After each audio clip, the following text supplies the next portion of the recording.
Hello, good morning. क्या है? कैसे चल रही है एग्ज़ाम की तैयारी? अरे वाह, अच्छी। कितने लोगों को तैयारियां हो गई? सब हो गई, सब खत्म। तो हम देखते हैं रिवीजन में चैप्टर नंबर 5 और चैप्टर नंबर 6 दोनों देखेंगे। देखना है ना?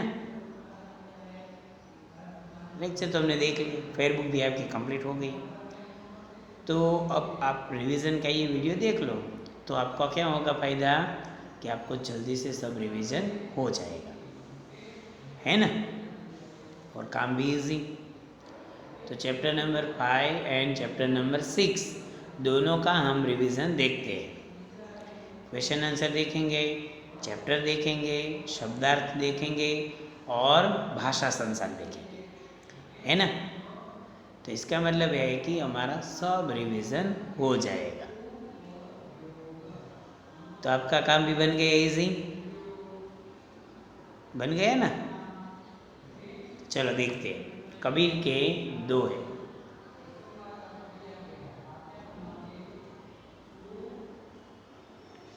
चैप्टर नंबर 5 है कबीर के दोहे। पाठ प्रवेश से ही हम लेते हैं।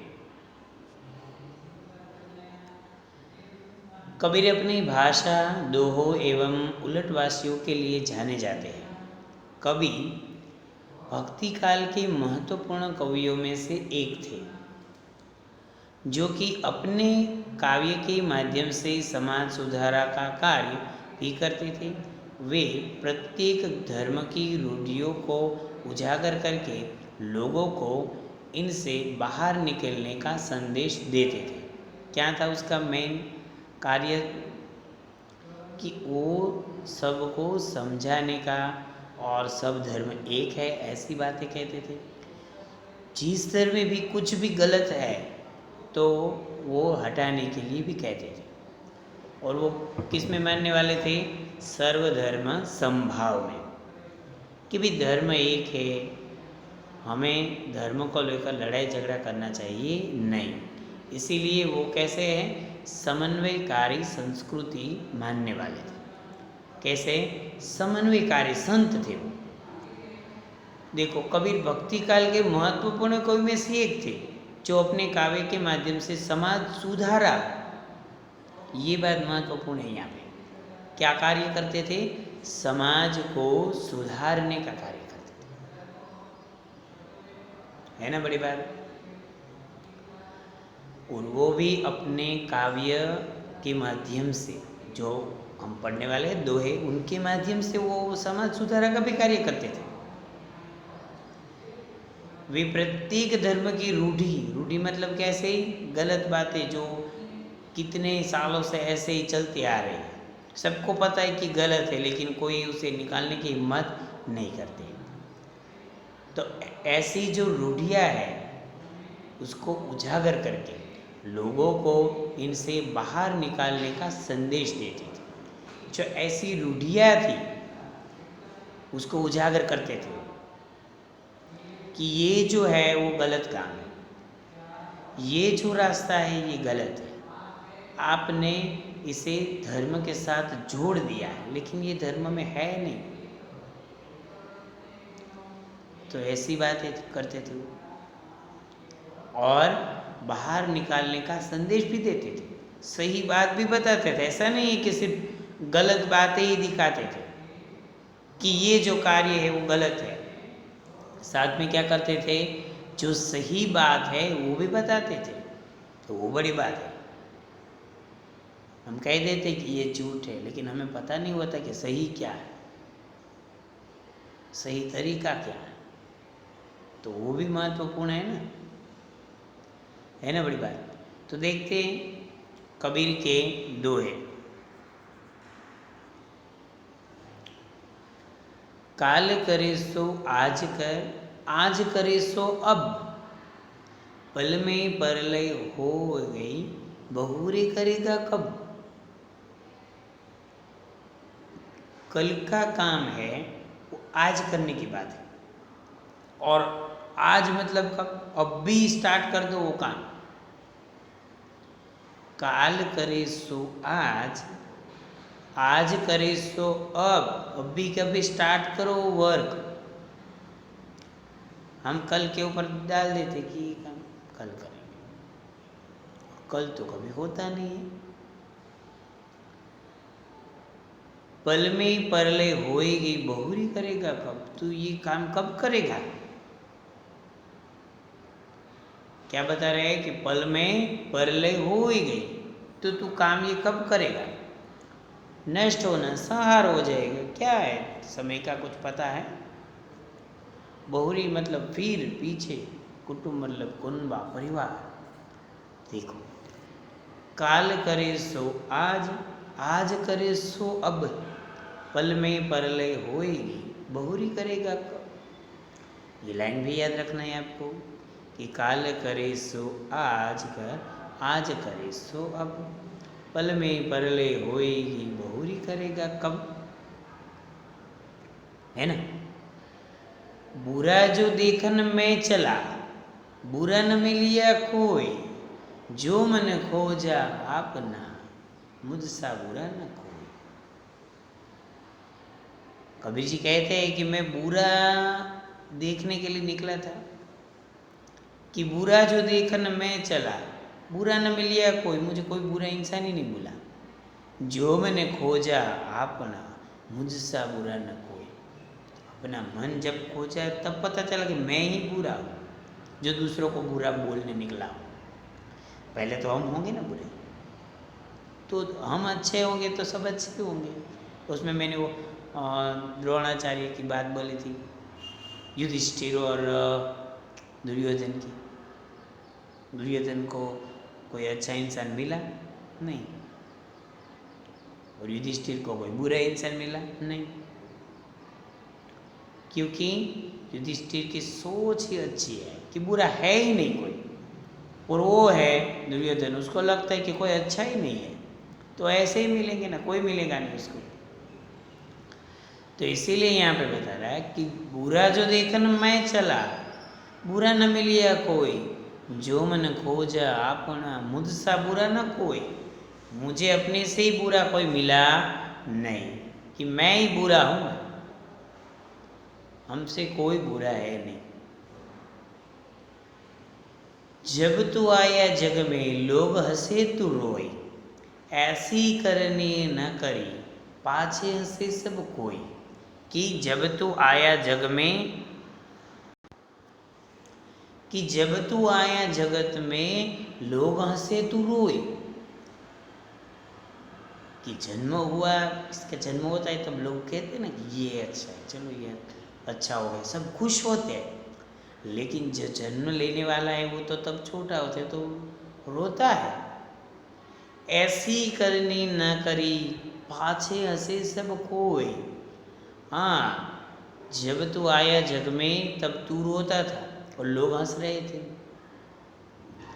लेकिन अब ऐसे काम नहीं करने हैं कि पाछे कि तेरे मरने के बाद सब तेरे पर हंसे। अच्छे से अच्छे काम कर तो लोग बोलेंगे कि अरे कितना अच्छा इंसान था, बहुत अच्छा इंसान था। और अच्छे काम नहीं करेगा तो अरे अच्छा हुआ वो तो गया, पूरे गांव को परेशान करके रख देता था। ऐसा हुआ, वैसा होता है ना। तो जब तू आया जग में लोग हंसे तू रोए, ऐसी करनी न करी पाछे हंसे सब कोई। अच्छे से अच्छे काम कर तो लोग तुझे याद करके रोएंगे कि क्या वो इंसान था, सबका ध्यान रखता था, ऐसा था वैसा था, वो सब ऐसे याद करेंगे। लेकिन अच्छे काम किए तो, वरना कुछ नहीं भाई, बोलेंगे अच्छा हुआ चला गया। तो आगे देखते हैं हम। कि जब तो आया जगत में लोग हंसे तो रोए, ऐसी करनी ना करी पाछे हंसे सब कोई। वो भी देख लिया हमने। तो 3 दोहे देखे हमने। आगे देखते हैं।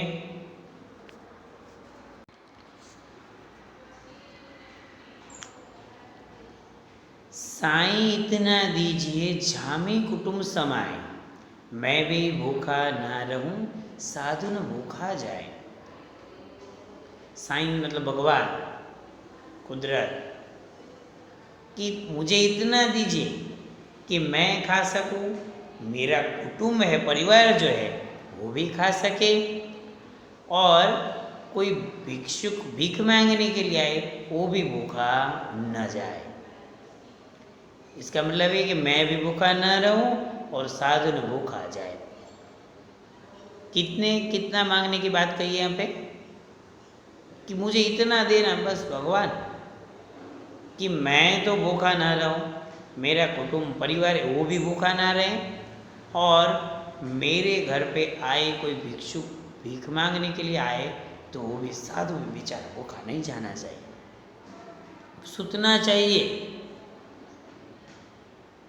इतना ही मांगा है भगवान के पास। कभी तो लोग क्या मांगने लगते हैं कुछ पता ही नहीं चलता।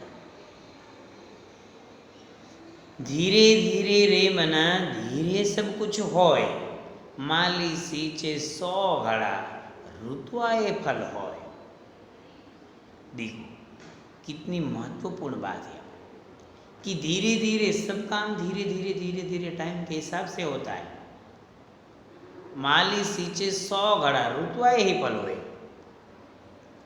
आप पेड़ लगा दो तो उस पर पानी डालो पानी डालो पानी डालो, तो एक दिन में क्या वो बड़ा हो जाएगा? कि मैंने आम का पेड़ लगाया हो, अभी मुझे आम पानी डालो तो मिलने लगेगी, ऐसा होगा? नहीं। तो काम करना पड़ेगा, लेकिन धीरे धीरे सब कुछ होए। कैसा? धीरे धीरे सब कुछ हो, ऐसे चटाक से कुछ नहीं हो जाता है। तो क्या बता रहे हैं कि धीरे धीरे रे मना धीरे सब कुछ होय, माली सींचे 100 घड़ा ऋतुआए फल होय। फल कब प्राप्त होंगे? जब ऋतु आए तब। बिना ऋतु के फल भी नहीं मिलते हैं। तो इसीलिए बता रहे हैं कि जब जब जो टाइम जो काम है वो उसी टाइम होना चाहिए, हमें कोई जल्दबाजी करनी चाहिए नहीं। तो क्या बात बताई रे? धीरे धीरे रे मना धीरे सब कुछ होय, माली सींचे 100 घड़ा ऋतुआए फल होय। दुए भी मैंने आपको वो लेक्चर में बता दिए थे कि कैसे गा सकते हैं हम, है ना? तो लास्ट में हम देखेंगे दुआ कैसे गाएंगे 1-2 गाएंगे। ओके।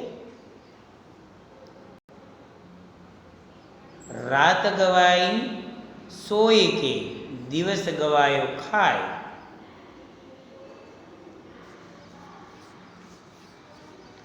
रात गवा दी किस में? सोने में। और दिवस किस में गवा दिए हो? खाने में।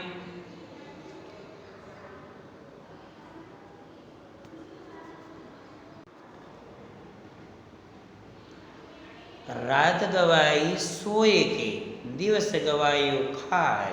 हीरा जन्म अनमोल है, कोड़ी बदले जाए। फिर क्या होगा कि आपने रात गवाई एकदम आलसी बनकर बैठे रहे, दिन में खाते खाते, मतलब खाना तो जरूरी है, लेकिन क्या कह रहे हैं कि दिवस गवाया खाए के, ऐसे फोकट में टाइम पास कर दिया। हीरा जन्म अमोल है, हमारा जो जन्म है वो कैसा है? अनमोल है। फिर कैसे? कोड़ी के बदले जाएगा। कोड़ी होती है छोटी छोटी, उसकी क्या कीमत होती है? कुछ नहीं। तो रात गवाई सोए के, दिवस गवायो खाए। हीरा जन्म अमोल है, कोड़ी बदले जाए। दुख में सुमिरन सब करे, सुख में करे न कोई।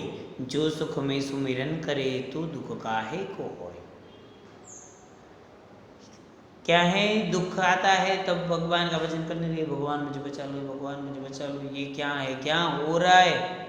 सुख में ही करे न कोई, सुख में कोई सुमिरन नहीं करते हैं। जो सुख में सुमिरन करे तो दुख काहे को होय।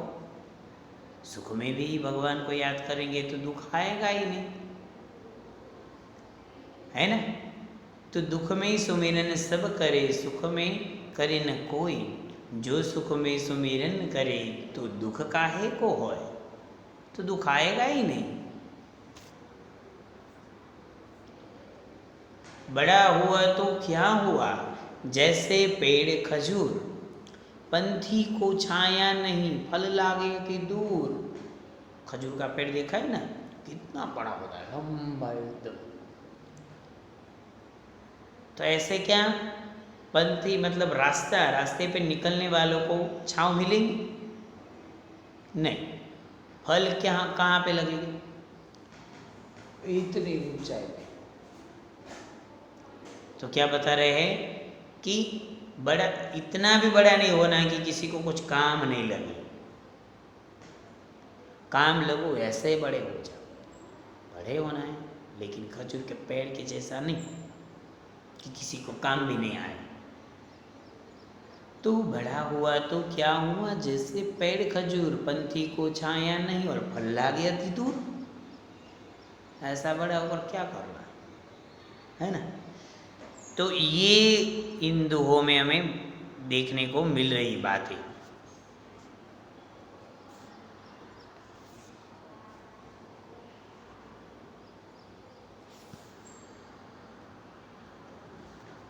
कि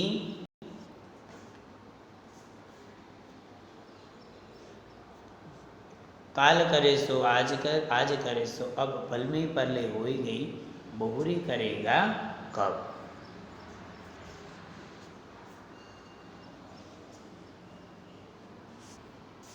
देखते हैं हम आगे। परलय मतलब नष्ट होना, संहार होना। बहुरी फिर पीछे, कुटुंब એટલે कुनबा और परिवार।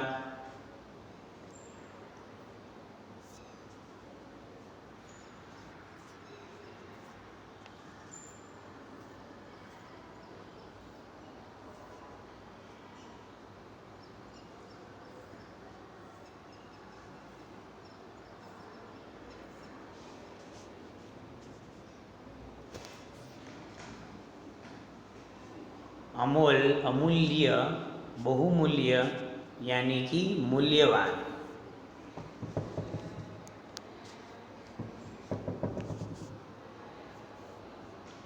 अनमोल मतलब अमूल्य, बहुमूल्य। सुमिरन मतलब स्मृति, याद। सुमिरन मतलब स्मृति और याद। तो ये इसके शब्दार्थ हमने देख ली। अब देखते हैं उसके अभ्यास के बारे में।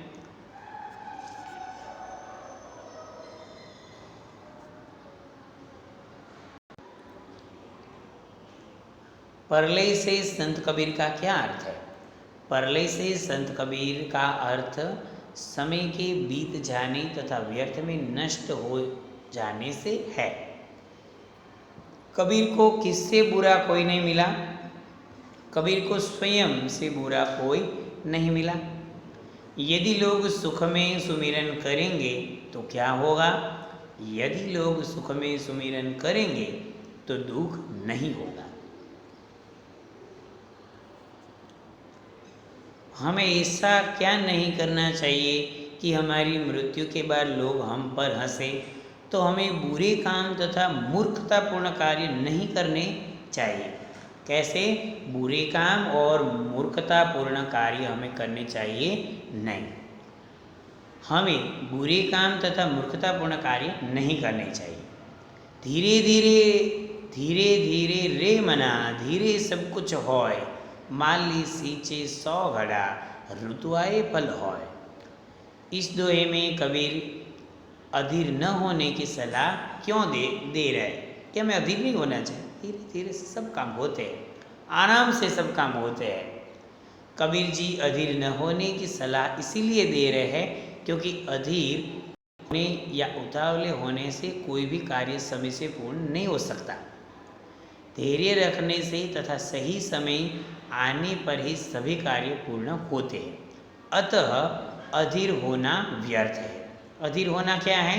व्यर्थ है। अधीर होना ही नहीं चाहिए। धीरे धीरे ही सब काम करने चाहिए। हाँ, लेकिन फेसबुक वो सब टाइम पे ख़त्म करना चाहिए हो।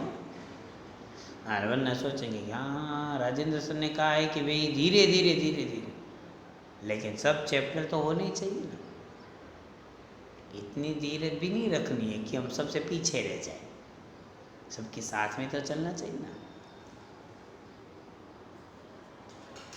काल करे सो आज कर, आज करे सो अब। कबीर ने ऐसा क्यों कहा? कबीर जी ने ऐसा इसीलिए कहा है क्योंकि कल कभी नहीं आता। कल कल करते रहने से समय बीतता चला जाता है। जो है वह आज ही है। इसीलिए जो काम कल पर टाल रखे उन्हें आज ही कर लो, और जो काम आज करने हैं वह भी अब भी कर लो। समय बहुत मूल्यवान है। क्या है? समय बहुत मूल्यवान है।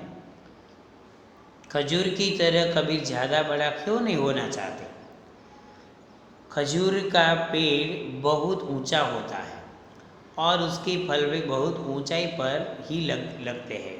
खजूर का पेड़ न तो किसी राही को छाया दे सकता है क्योंकि बहुत ऊंचा होता है, और न ही किसी को आसानी से उसके फल ही मिल सकते हैं। अतः जो चीज़ दूसरों को सुविधा न दे पाए, भले ही वह कितनी ऊंची या महत्वपूर्ण क्यों न हो, व्यर्थ ही है।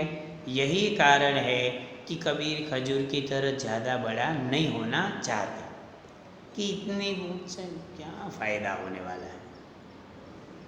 किसी के काम नहीं आते तो वो इंसान ही नहीं है ना। काम तो आना ही चाहिए। रात गवाई सोए के दिवस गवायो खाए, हीरा जनन अमोल है कोड़ी बदले जाए। इस दोहे का भाव है कि हमें रात तो सोने में बिता देते हैं और दिन खाने पीने में। यह जीवन अनमोल है, हीरे की तरह इसे कोड़ी की तरह न समझो। हीरे की तरह हमारा जीवन मूल्यवान है, तो हमें कोड़ी के बदले जाने देना चाहिए नहीं। चुनने की बारी। एमसीक्यू देखते हैं हम। एमसीक्यू में फर्स्ट एमसीक्यू है कि जब कोई जगत में आता है तो लोग खुश क्यों होते हैं? क्योंकि उसके जन्म से वे खुश होते हैं। उनका जो जन्म हुआ उनसे वो लोग खुश हैं। क्या चीज़ अमोल है? तो जन्म ही अनमोल है ना। उसमें भी इंसान का जन्म कितनी बड़ी बात है। तो इंसान का जन्म जो है वो अनमोल है। सोचकर बताने की बारी। भाषा संसार देखते हैं। तद्भव शब्द के तत्सम रूप। तिनका तो तृण, कुम्हार तो कुंभक, माटी तो मृदा, कुटुंब तो कुटुंब, खजूर तो खजूर, सुमिरन तो स्मरण। पर्यायवाची दिवस तो दिन और वासर भी कहते हैं उसको। वासर, दिवस और वासर। रात तो निशा और रात्रि, काल तो समय और युग, आँख तो नेत्र और चक्षु, पेड़ विटप और तरु, जगत तो सृष्टि और संसार। खड़ी बोली के रूप के शब्द है।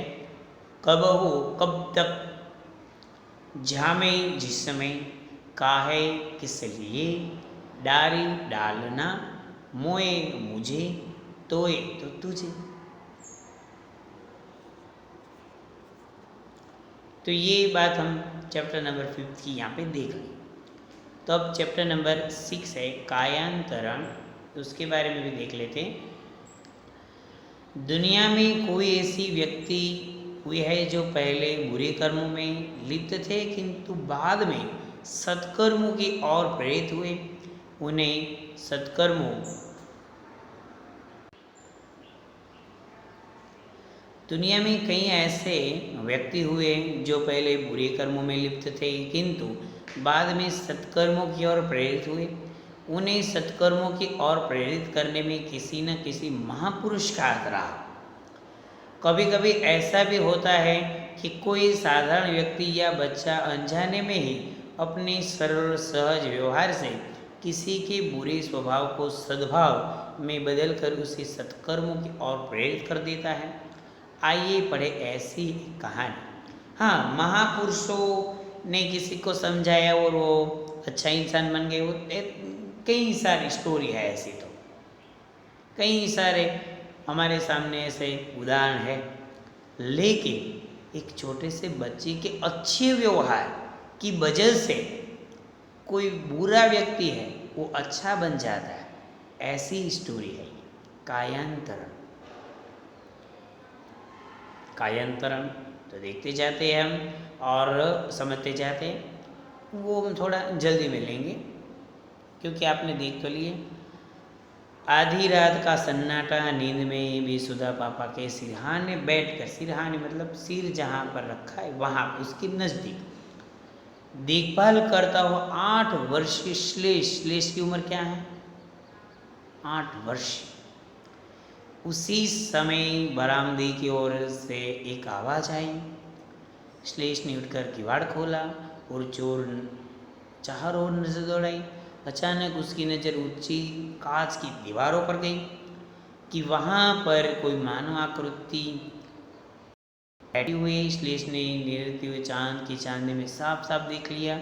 उस मानव आकृति के पैर से जो रक्त गिर रहा था वो भी उसने देखा कि उसके पैरों में लग गया है, रक्त गिर रहा है, वो भी उसने देखा। इतनी ऊंचाई से कूदना अच्छी बात नहीं, टांग टूट जाएंगी, मैं तुम्हारे लिए स्टूल लेकर आता हूँ। वह आकृति चौंक गई कि ये क्या, चोर को कोई इतनी रिस्पेक्ट देता है कभी?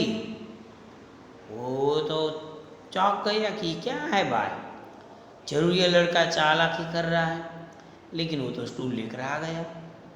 वह आदमी नीचे गिर गया और लड़की को पकड़ कर बैठ गया कि किसी को बुलाना मत हो।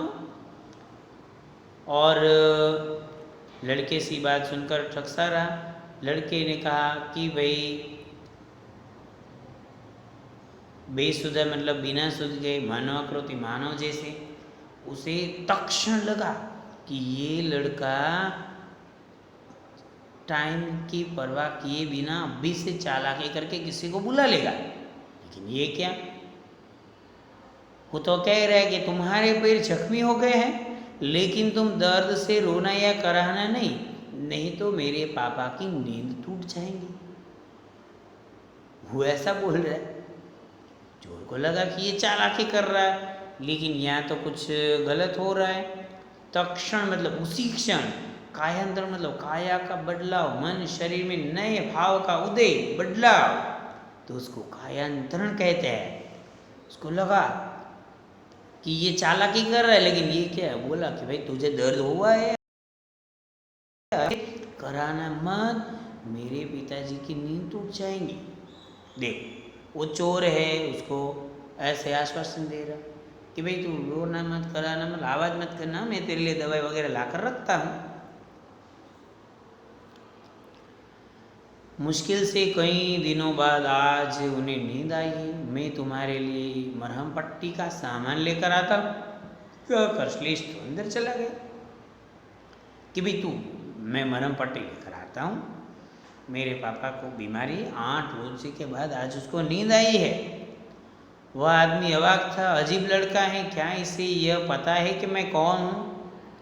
क्या इसे इतनी समझ नहीं कि रात में दीवार से फाद कर अंदर आने वाला कौन होता है? मरहम पट्टी का सामान लाकर श्लेष ने अपने अबोध हाथों से उसकी मरहम पट्टी कर दी। वह आदमी अब और भी हैरान था। विचित्र लड़का है यह, कहीं दिमाग से पैदल तो नहीं? अब तक तो इसे चिल्लाकर पूरे मोहल्ले को जगा देना चाहिए था, लेकिन यह कि मरहम पट्टी, दया, सहानुभूति। उसने पूछ लिया, तुम मेरे लिए यह सब कर रहे हो? तुम्हें पता भी है कि मैं कौन हूँ? श्लेष ने उसकी आंखों में गहराई तक जाकर निर्भाव से कह उठा, हाँ जानता हूँ तुम चोर हो।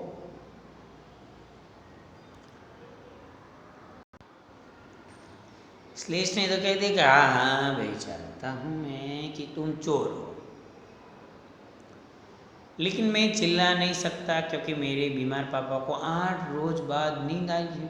और डॉक्टर अंकल ने कहा कि भाई इसको नींद आई तो जगाना मत, तुम चोर हो, कोई बात नहीं चलो। चोर तो बेचारा बैठ गया कि क्या है ये कैसा लड़का है।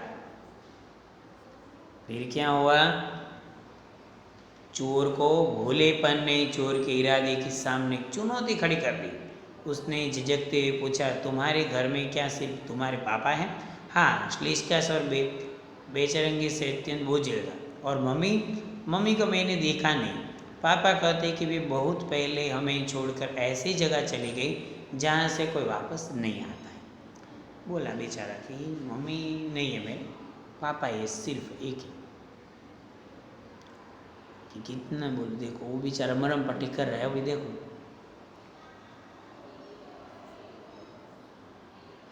चोर भी भीतर से हिल गया था। उसके चेहरे पर अनुराग की परछाई उभर रही। स्वर में मिठाई भरकर उसने पूछा, तुम्हारा नाम क्या है? मिठास आ गई उसके स्वर में, देखो चोर में से मिठास आ गई।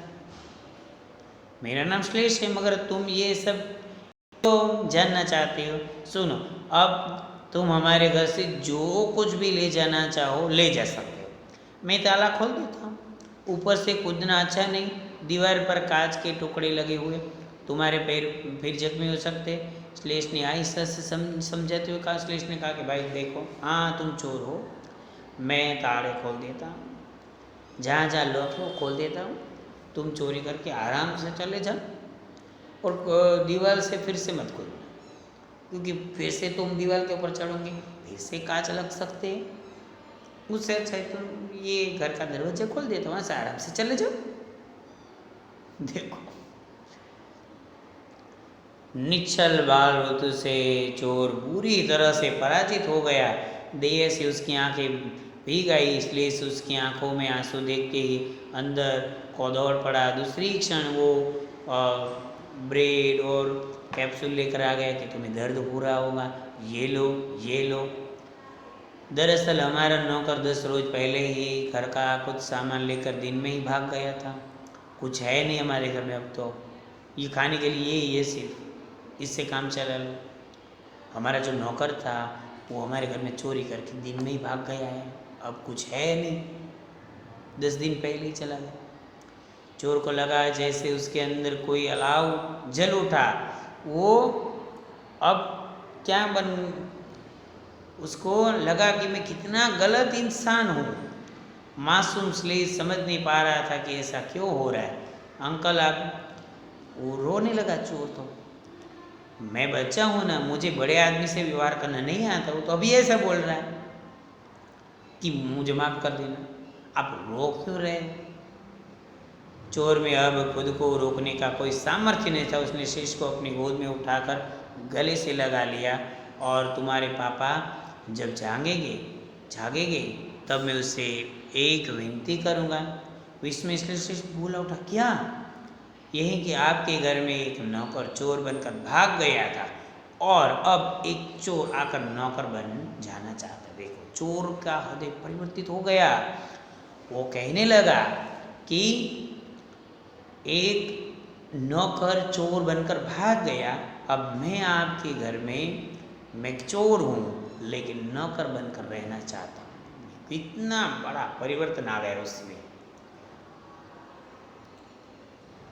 आहिस्ता तो धीरे निश्चल बाल वृत्ति, छल रहित बाल व्यवहार, अलाव खुले में या गड्ढा खोदकर घास फूस कड़े लकड़ी आदि डालकर लगाई जाने वाली आग, बर्ताव मतलब व्यवहार, सामर्थ्य मतलब क्षमता और शक्ति।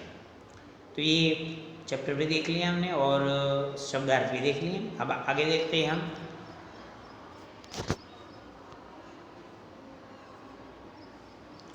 श्लेष अपने पापा की देखभाल क्यों कर रहा था? श्लेष अपने पापा की देखभाल कर रहा था क्योंकि उसके पापा की तबीयत बहुत खराब थी। वह पिछले 8 दिनों से सो नहीं पाए थे। जरूर यह लड़का चालाकी कर रहा है, चोर ने ऐसा क्यों सोचा। चोर श्लेष के घर की 4 दीवारें कूदकर भीतर आना चाहता था। श्लेष ने उसे देख लिया। चिल्लाने के बजाय उसने चोर से कहा कि मैं स्टूल लेकर आता हूँ, आराम से उतरना। यह सुनकर चोर सोचने लगा कि यह लड़का कोई चालाकी तो नहीं कर रहा। चोर ने घर में ही रहना क्यों स्वीकार किया।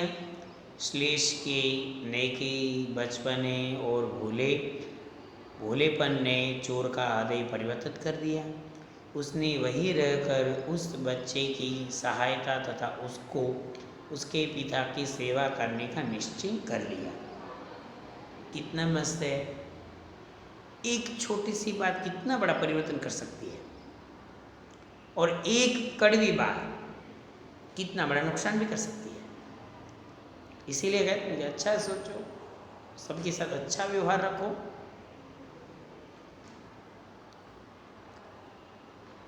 चोर को श्लेष का व्यवहार अजीब क्यों लगा। श्लेष को पता था कि दीवार फाड़कर आने वाला चोर था, वो कूद कर आया था ना। फिर भी उसने शोर नहीं मचाया। उसने स्टूल लाकर नीचे उतरने में उसकी सहायता की, जिसकी जख्म की मरहम पट्टी की और उसे घर का सामान चुपचाप ले जाने के लिए कहा। इसीलिए चोर को श्लेष का यह व्यवहार अजीब लगा। श्लेष चोर को पहचानते हुए भी उसकी सेवा क्यों कर रहा था कि भाई वो तो पहचान था कि ये चोर है। श्लेष ने चोर को पहचान लिया था, पर वह शोर नहीं मचाना चाहता था, क्योंकि उसके बीमार पिता को 8 दिन बाद नींद आई थी। वह उसके जख्म की मरहम पट्टी कर रहा था, क्योंकि उसके पिता ने सिखाया था कि कोई भी व्यक्ति यदि तकलीफ में हो तो उसकी मदद करनी चाहिए। श्लेष की किस बात ने चोर के समक्ष चुनौती खड़ी कर दी। तो चोर तो चोरी करके इरादे से श्लेष के घर आया था। श्लेष के प्यार भरे व्यवहार और उसके भोलेपन ने उसके इरादे के सामने एक चुनौती खड़ी कर दी, और उसने अपना इरादा बदल लिया। वह श्लेष की मदद करने के लिए वहाँ रुक गया। चोर श्लेष की किस बात पर द्रवित हो उठा। तो श्लेष चोर की आंखों में आंसू देखकर दर्द कम करने वाले एक कैप्सूल, 2-4 स्लाइस ब्रेड और 1 गिलास पानी ले आया। उसने यह भी कहा कि यदि मुझसे कोई गलती हो गई हो तो मुझे माफ़ करना। श्लेष का यह व्यवहार देखकर तथा उसकी बातें सुनकर चोर द्रवित हो उठा। चोर तो बेचारा एकदम द्रवित हो उठा कि ये कैसा लड़का है, एक चोर के साथ कैसा व्यवहार कर रहा है। इस कहानी के शीर्षक की सार्थकता सिद्ध कीजिए। तो चोर चोरी करने के इरादे से श्लेष के घर में घुसा था। श्लेष की नेकी, सहानुभूति तथा प्रेम भरे व्यवहार ने उस चोर का हृदय परिवर्तित कर दिया। वह श्लेष की सहायता करने के लिए उसके घर में नौकर बनकर रहने के लिए तैयार हो गया। उसी को तो काया के पलट गई। इसका मतलब है कायांतरण। इस कहानी का शीर्षक कायांतरण बिल्कुल सही और उपयुक्त है। आशय स्पष्ट है, वो भी देख लेते। श्लेष ने चोर को दीवार से नीचे उतरने में मदद की, उसके जख्म की मरहम पट्टी की, उसके लिए दर्द कम करने वाला कैप्सूल ले आया, खाने के लिए 2-4 स्लाइस ब्रेड और 1 गिलास पानी पिलाया। चोर ने सोचा कि मेरे जैसे घृणित व्यक्ति के साथ ऐसा अच्छा व्यवहार कोई कैसे कर सकता है। उसकी आंखों में आंसू आ गए और उसने श्लेष को गोद में उठा लिया। श्लेष की अच्छे व्यवहार ने चोर को बदल दिया। उसे पता चला कि श्लेष के पिता बीमार है, घर का नौकर चोरी करके भाग गया है। तो उसने श्लेष से कहा कि एक नौकर चोर बनकर इस घर से भागा है और मैं जो चोर हूँ एक नौकर बनकर यहाँ रहूँगा। देखो, चोर है वो वहाँ पे नौकर बनकर रह गए कि तुम्हारे घर में नौकर भाग गया ना, कोई बात नहीं, मैं अब नौकर बनकर यहाँ पे रहूँगा। तो ये उसका क्या हो गया था, हृदय परिवर्तित हो गया था। उसको लगा कि ऐसे बुरे काम नहीं करने चाहिए। चोर को पहचान कर भी श्लेष ने शोर क्यों नहीं मचाया? शोर से उसके पिता उठ सकते थे, उसकी नींद टूट सकती थी, इसलिए उसने नहीं किया ऐसा। पिता की कौन सी बात को श्लेष ने चोर पर आजमाया? तकलीफ में हर व्यक्ति की सेवा करनी चाहिए। जो भी व्यक्ति तकलीफ में उसकी सेवा करनी चाहिए। तो फर्स्ट में क, सेकंड में क और थर्ड में चोर पराजित सा क्यों महसूस करने लगा? श्लेष की निश्चल बाल वृत्ति से। ग, वर्ण विच्छेद विचित्र व प्लस ए प्लस च प्लस ई प्लस त प्लस र प्लस अ। वर्षीय व प्लस अ प्लस र प्लस श प्लस ई प्लस य प्लस अ। मेरे साथ आप भी बोलते जाओ तो आपका भी हो जाएगा। आकृति आ प्लस क प्लस रु प्लस त प्लस ई। नौकर न प्लस ओ, ओ कहते ओ प्लस क प्लस अ प्लस र प्लस अ। संधि विच्छेद, ये तो खास लिखना ही पड़ेगा आपको। मानव आकृति, तो मानव प्लस आकृति, मानव प्लस आकृति दिया हुआ है तो क्या होगा? मानव आकृति। परोपकार, पर प्लस उपकार, परोपकार। आपको पर प्लस उपकार दिया हुआ है तो क्या लिखोगे? परोपकार। सह प्लस अनुभूति लिखा है तो सहानुभूति। निश्चल लिखा है तो निह प्लस छल, तो आएगा। प्रत्यय अलग करने हैं। चालाक में कौन? चालाकी में चालाकी ई प्रत्यय, वर्षीय में ई प्रत्यय, गहराई में आई प्रत्यय, नौकरी में ई प्रत्यय बड़ा वाला ई, पराजित में इत, ध्रुणित में इत, विचलित में इत, जरूरी में बड़ा वाला ई। बे उपसर्ग वाले शब्द और उनके अर्थ लिखिए। तो बे उपसर्ग लगाकर देखते हैं। फर्स्ट है बेमन, बिना मन के, बेचैन, जो व्याकुल हो, जिसे चैन न हो, बेहद, जिसकी कोई सीमा न हो, बेईमान, जिसमें ईमानदारी न हो, बेवक्त, जो समय पर न हो, बेहोश, जो होश में न हो।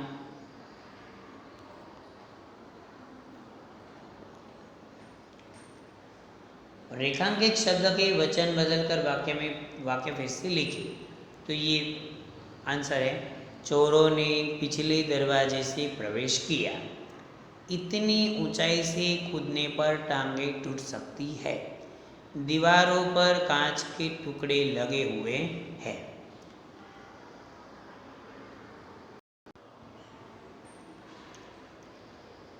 रचना के आधार पर वाक्य बनाने। सरल वाक्य,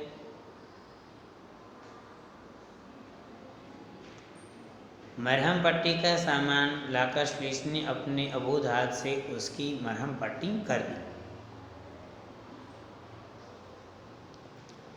संयुक्त वाक्य, मेरा नाम श्लेष है मगर तुम यह सब क्यों जानना चाहते हो। मिश्र वाक्य, जो व्यवहार तुम्हें आता है वह तो बड़े बड़े ऋषि मुनियों को भी नहीं आता। तो ये यहाँ पे जो काम था हमारा रिवीजन वर्क का, चैप्टर नंबर 5 चैप्टर नंबर 6 दोनों का काम यहाँ पे हो गया। और क्वेश्चन आंसर भी देख लिए, भाषा संसार भी देख लिए और मीनिंग्स भी देख लिए। सब काम हमारा हो गया। तो आप लोगों को भी एक बार देख लेना है कि सब हो तो गया है ना भाई, कुछ बाकी रख कर बैठ नहीं जाना कि हिंदी में क्या है, एकदम आसान पेपर होता है, फिर गलती होती है। इसीलिए बता रहा हूँ कि गलती ना हो, इसलिए सब देखना, क्वेश्चन ठीक से देखना और उसके ऑप्शन भी ठीक से देखना। क्योंकि कभी कभी हम क्या करते हैं, कि बिना देखे ऑप्शन टिक कर देते, फिर एक जैसे तीनों होते, ऐसा होता है, हुआ था ना उस एग्ज़ाम में भी। हाँ, तो फिर गलत, इसलिए बता कि आप ठीक से पढ़ो क्वेश्चन और उसके ऑप्शन भी ठीक से देखो, उसके बाद आप टिक मार्क करो। कोई जल्दी नहीं है बात, आराम से काम करो, समझ रहे हो ना। तो ये आराम से काम हम करेंगे तो ही हमें कुछ पता चलेगा कि हम सही है या गलत। तो हमने वो बोला था कि लास्ट में हम एक कबीर का एक दोहा देख लेंगे कि गाने में कैसे, आपको तो मैंने सिखा ही दिया है, आप वैसे ही सब दोहे को गा सकते हो, लेकिन एक दोहा आप भी मेरे साथ गाना।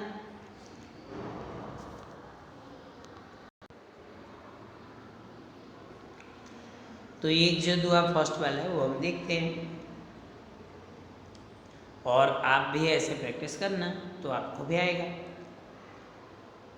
काल करे सो आज कर, आज करे सो अब, पल में परलय होएगी,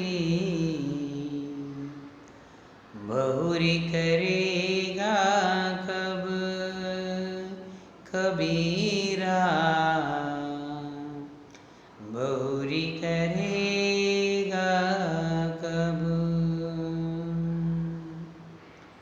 तो इस तरह सब दोहे आप भी देख लेना, तो मज़ा भी आएगा और आपका काम भी हो जाएगा, है ना। तो ये यहाँ पे हम ये सब काम हम यहाँ पे समाप्त करते। आप सबको सब बात समझ में आ गई होगी, है ना। तो ये यहाँ तक रखते हैं। Okay, thank you and good bye.